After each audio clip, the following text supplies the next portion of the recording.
Seja bem-vindo, meu nome é Gabriel Rodrigues e vocês estão no canal Pregando o Evangelho. Meus irmãos, como muitos de vocês, por exemplo, devem estar acompanhando os acontecimentos da Europa com a grande tensão entre a Rússia e também a Ucrânia, o meu último vídeo aqui no canal postado foi sobre a declaração das igrejas batistas que eles estão se reunindo em meio ao contexto de guerra, mesmo diante de tudo o que está acontecendo lá na Ucrânia, meus irmãos. Nesse contexto de guerra, os cristãos estão se reunindo e louvando a Deus, e isso é muito maravilhoso.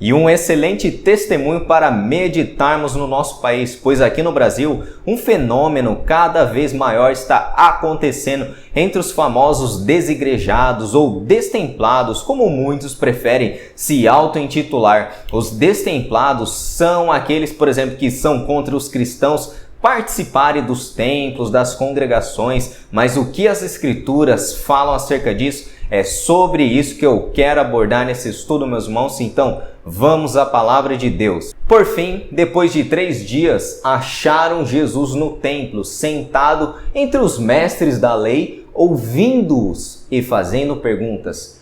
Todos os que ouviam se admiravam de seu entendimento e de suas respostas. E o evangelista Lucas foi o único que deu detalhes acerca da infância de Jesus que são muito importantes para nós, pois eles descrevem o menino Jesus lá no pátio do templo, meus irmãos, ouvindo os mestres da lei e também fazendo grandes perguntas para eles. A educação judaica enfatizava muito a discussão da lei para o aprendizado dos mais jovens, isso é muito importante. E muitos mestres da lei ficaram impressionados com o ensino daquele menino que era Jesus. E Jesus desde pequeno estava no templo e seu ministério foi caracterizado, meus irmãos, por pregações dentro e fora do templo. Veja outro exemplo comigo. Quando voltaram a Jerusalém, Jesus entrou no templo e começou a expulsar os que compravam e vendiam animais para os sacrifícios, derrubou as mesas dos cambistas e as cadeiras dos que vendiam pombas,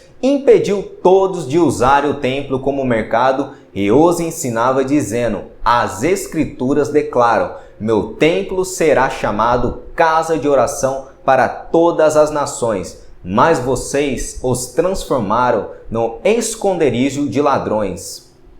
E Jesus expulsou os cambistas do templo quando eles estavam fazendo comércio com a palavra de Deus. E nós vemos também Jesus ensinando no templo também inúmeras vezes. Veja outro exemplo comigo. Jesus ensinava todos os dias no templo, mas os principais sacerdotes, os mestres da lei e outros líderes do povo planejavam matá-lo. E também encontramos nos evangelhos que já bem cedo as pessoas se reuniam nos templos para escutar as pregações de Jesus lá no templo. Veja o texto. Todos os dias Jesus ia ao templo ensinar e à tarde voltava para passar a noite no Monte das Oliveiras. Pela manhã, o povo se reunia bem cedo no templo para ouvi-lo falar. E a reputação de Jesus era tão grande que as pessoas se reuniam muito cedo para escutar o nosso Senhor pregando. E aonde ele estava pregando, meus irmãos? Aonde? No templo, conforme eu li no Antigo Testamento. Deus demonstrou, por exemplo, a sua presença aos hebreus e ele estava com eles, por exemplo, por meio da Arca da Aliança. Porém, isso não era suficiente para conter a presença do Altíssimo Deus. E o templo também no Antigo Testamento foi descrito como uma casa pelo próprio Deus para descrever a sua habitação como uma metáfora. Veja o texto bíblico. Também os levarei ao meu santo monte e os alegrarei na minha casa de oração. Os seus holocaustos e os seus sacrifícios serão aceitos no meu altar, porque a minha casa será chamada casa de oração. E será que esse texto não seria, por exemplo, uma contradição? Pois nós encontramos que Deus também não habita em templos. Veja o texto comigo. Assim diz o Senhor: o céu é o meu trono e a terra o estrado dos meus pés. Que casa me edificareis vós? E qual é o lugar do meu repouso? E o evangelista Lucas registrou as palavras de Estevão no livro de Atos, quando ele citou essa passagem do Antigo Testamento diante de todo o Sinédrio, para mostrar o erro deles em limitar Deus em um templo feito por mãos humanas. E os membros do Sinédrio, meus irmãos, reagiram violentamente apedrejando Estevão por causa de tal insulto. Mas por que eles fizeram isso? Na mente do judeu, Israel era o centro de todas as nações e o templo para os judeus era o centro aonde Deus habitava. E qualquer pessoa que ousasse depreciar do templo, mesmo que se utilizando dos textos das Escrituras, como citado em Isaías e utilizado por Estevão, corria o risco de ser apedrejado. E quando Jesus pregou sobre a destruição do templo como algo profético, aquilo incitou os judeus que procuravam matar Jesus em todo momento. Esse é o contexto. Deus não quer, meus irmãos, que o nosso coração esteja centrado no templo, porque Deus está à procura de um coração quebrantado e não de um coração preocupado com religiosidade externa, que era o templo. Esse é o contexto dessa passagem de Atos, se fala de religiosidade. Quando nós pensamos que o templo, meus irmãos, é mais importante do que a adoração a Deus e um espírito quebrantado, nós estamos nos tornando religiosos. Quando as igrejas ornam mais os seus templos com pedras preciosas, com ostentação de beleza, as igrejas estão se tornando religiosas com seus templos. Veja, não me interprete mal, pois há uma grande diferença em termos um local, por exemplo, de cultuarmos a Deus com mais espaço, comodidade, do que um local, por exemplo, luxuoso. Não confundam um templo bem estruturado com ostentação, meus irmãos. Eu mesmo, por exemplo, já vi inúmeras presbiterianas aqui em Campinas criticando o Edir Macedo, lá no Brasa, onde fica o famoso Templo do Salomão, devido à sua representação errônea do templo do Antigo Testamento.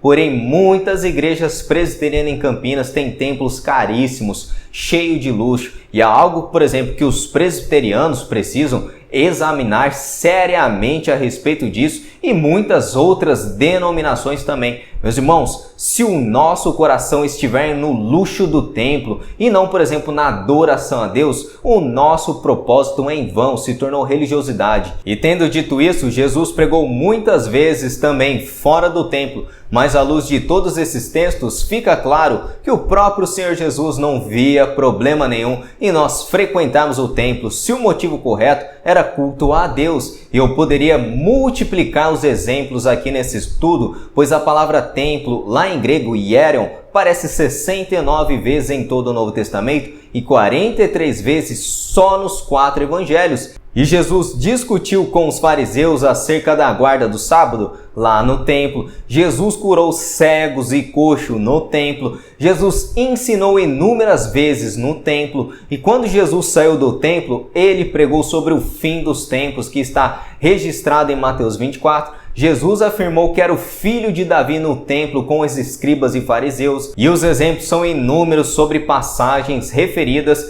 que Jesus estava no templo. E mesmo após a morte e ressurreição de Cristo, os cristãos continuavam a se reunir nos templos. Eles eram judeus. E talvez muitos argumentam: eu sou igreja, eu sou o templo do Espírito Santo, como uma justificativa para não congregar. Porém, a palavra traduzida como igreja, eclesia, significa uma assembleia. E você sozinho, sinto muito em lhe dizer, você não é uma assembleia. A assembleia é constituída de várias pessoas.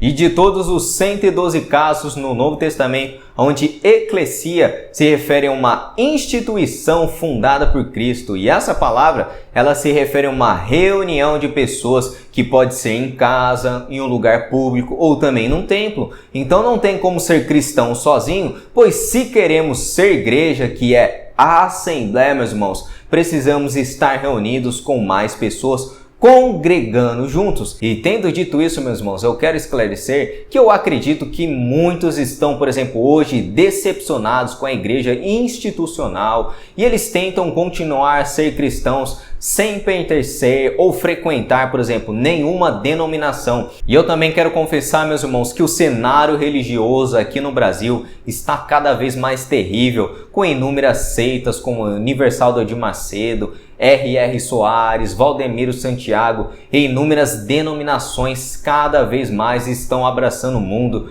e é o sistema que é governado por Satanás. E essa é a grande apostasia que foi profetizada e aconteceria no fim dos tempos. Porém, apesar desse cenário religioso estar corrompido, nós não podemos generalizar todas as denominações e dizer que todas são heréticas. Infelizmente, muitos se acostumaram com esse cenário e estão generalizando como se todas as igrejas estivessem assim. E esse não é o cenário. Existem igrejas bíblicas sérias. Aqui mesmo na minha cidade de Campinas tem inúmeros templos, por exemplo, da Universal, do Edir Macedo, Valdemiro Santiago, e é muito terrível. Porém, meus irmãos, tem igrejas sérias, presbiterianas, batistas, Assembleias de Deus comprometidas com o evangelho aqui em Campinas. E parece, meus irmãos, que a revolta dos desigrejados ou destemplados não é somente com a institucionalização da igreja, mas contra qualquer coisa que imponha limites ou restrições à sua maneira de pensar e de agir. E muitos querem ser cristãos do jeito que eles bem entendem, acreditar no que quiserem, sendo livres pensadores sem convicções profundas ou definidas e fazerem o que quiserem sem receio, por exemplo, de penalizações e correções na igreja. E o mais engraçado disso tudo é que a passagem predileta dos destemplados está no Evangelho de Mateus, no capítulo 18, verso 20, que está assim: onde estiverem 2 ou 3 reunidos em meu nome, ali estou no meio deles. E esse é o problema de tirar o texto do seu devido contexto. Essa palavra foi proferida por Jesus no contexto de uma igreja organizada. Esses 2 ou 3 que Jesus está mencionando são aqueles que vão ganhar o irmão que pecou nos versos anteriores dessa passagem. Observe na sua Bíblia. Esses 2 ou 3 estão agindo para preservar a pureza da igreja como corpo, meus irmãos. E se a pessoa não se arrepender, ela será expulsa da igreja. Isso é disciplina que Jesus está ensinando nesse texto e muitos desigrejados não gostam da disciplina. Então, meus irmãos, à luz de todos esses textos bíblicos que eu mencionei e outros textos que eu poderia multiplicar o meu argumento nesse estudo, mas não é necessário devido à extensão do vídeo, congregar com os irmãos é uma ordem de Jesus e também foi dos apóstolos. E os cristãos lá na Ucrânia estão dando uma aula, uma excelente lição para os desigrejados aqui no Brasil, que pensam, por exemplo, que podem servir a Deus sem ter comunhão com a igreja visível. E não existe cristianismo sem igreja. E a minha exortação final termina com as palavras da carta do autor de Hebreus. Leia comigo. E não deixemos de nos reunir ou congregar em outras traduções, como fazem alguns, mas encorajem-nos mutuamente, sobretudo agora que o dia está próximo.